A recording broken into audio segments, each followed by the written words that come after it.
Hello everyone, আসসালামু আলাইকুম। কেমন আছেন সবাই? আশা করি সবাই অনেক ভালো আছেন। আমরাও আল্লাহর রহমতে অনেক, অনেক ভালো আছি। তো অনেকদিন পর আপনাদের মাঝে নতুন আরেকটা ভিডিও নিয়ে হাজির হলাম। আশা করি আপনাদের সবার অনেক বেশি ভালো লাগবে। তো আমি এদিকে কাঁচামরিচ পাড়তেছিলাম। রান্না করব দুপুরের জন্য। তো গিয়ে দেখি কাঁচামরিচ শেষ। সকালে হচ্ছে গিয়ে বাজার করাইছি বাট মনে নাই। কাঁচামরিচ শেষ হয়ে গেছে। তো এদিকে কাঁচামরিচ কিছু ছিল গাছের মধ্যে, এগুলো পেড়ে নিচ্ছিলাম। তো পেড়ে নিয়ে আমি রান্নার জন্য সবকিছু রেডি করে নিচ্ছিলাম। এদিকে আমি বসে পড়ছি বাহিরে। যে পরিমাণ গরম পড়ছে ভাইরে ভাই, সেরকম হচ্ছে গিয়ে রোদের তেজ কি বলবো আর, জীবন একদম তেজপাতা হয়ে যাইতেছে। আমরা হচ্ছে যারা ঘরের বউরা আছি, কাজ না করে তো থাকা যায় না। তারপর হচ্ছে গিয়ে আরো মাটির চুলায় রান্না করা লাগে। এদিকে আমি বাহিরে বসছি। হচ্ছে গিয়ে অনেক বাতাস বাহিরে। এর মধ্যে কাটাকাটি করতেছিলাম, বাতাস খাচ্ছিলাম, বাচ্চাদের সঙ্গে একটু মজা করতেছিলাম।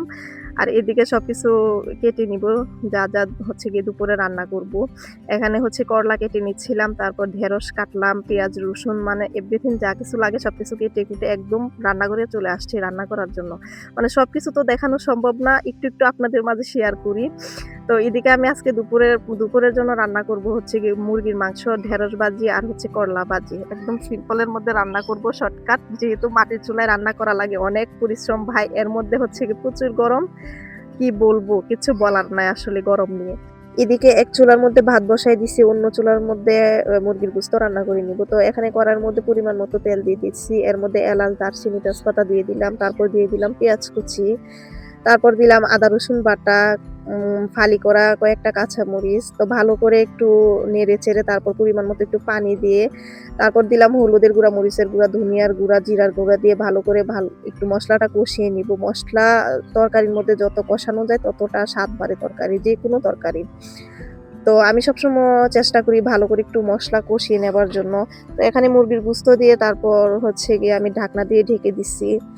ঢাকনা দিয়ে ঢেকে দেওয়ার পর আমি ১০ মিনিটের মতন একটু রান্না করে নিব।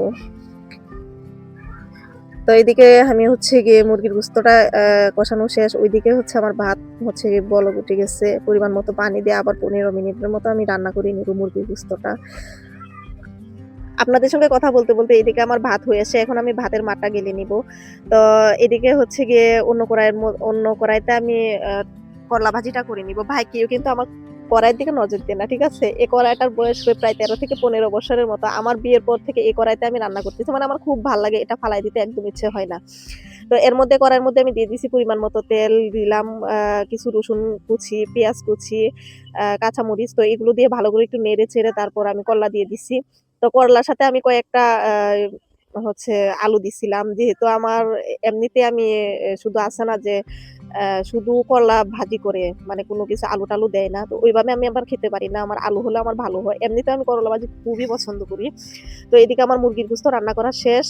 আ মুরগির গোশতটা আমি নামিয়ে নিব। আর করলা ভাজিতে শুধু আমি অল্প পরিমাণে একটু লবণ দিয়ে দিছিলাম। তো আর কোনো কিছু আমি এড করব না। তো এদিকে আরেকটা কড়াই বসিয়ে দিছি। কড়াইতে আমি ভেন্ডি ভাজি করে নিব। সরি হচ্ছে ঢেঁড়স ভাজি করে নিব। তো ঢেঁড়স ভাজি করার জন্য আ পেঁয়াজ কুচি দিলাম কাঁচামরিচ। তো কাঁচামরিচ কিছু কমই দিছি যেহেতু আমার বাচ্চারা খাবে। তো এদিকে হচ্ছে গিয়ে ঢেঁড়সগুলো দিয়ে দিছি। এর মধ্যে অল্প পরিমাণ লবণ, হলুদের গুঁড়া, ধনিয়ার গুঁড়া দিয়ে দিছি। তো ওইদিকে হচ্ছে আমার করলা ভাজি প্রায় হয়ে গেছে। করলা ভাজিটাও আমি নামিয়ে নিব। এদিকে আমার ঢেঁড়স ভাজি হয়ে গেছে। তো আজ এই পর্যন্তই। সবাই ভালো থাকবেন, সুস্থ থাকবেন। আবার দেখা হবে নতুন আরেকটা ভিডিওতে। আর বলতেছি যারা এখনো পর্যন্ত আমার চ্যানেলটা সাবস্ক্রাইব করে নাই, অবশ্যই চ্যানেলটা সাবস্ক্রাইব করে দিবেন। সবাই ভালো থাকবেন। আল্লাহ হাফেজ। টাটা।